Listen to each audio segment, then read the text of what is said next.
আসসালামু আলাইকুম। এই যে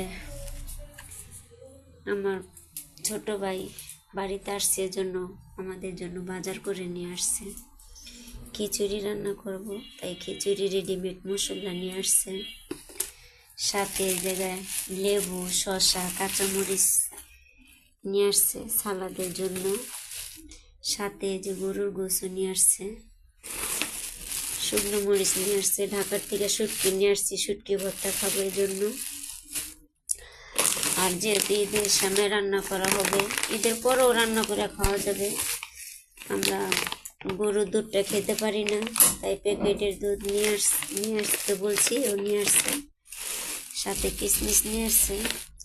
যেহেতু কোরবানির গোশত দিয়ে মুড়ি খেতে বেশি ভালো লাগে, তাই আমার ভাই বেশি করে মুড়ি নিয়ে আসছে।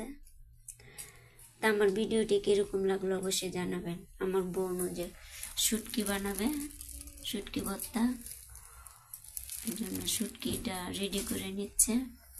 যে রসুন, কাঁচামরিচ, যে পেঁয়াজ আছে। সবাই ভালো থাকবেন। আমার ভিডিওটি সবাই লাইক, কমেন্ট, শেয়ার করে দিবেন। তা আল্লাহ হাফেজ।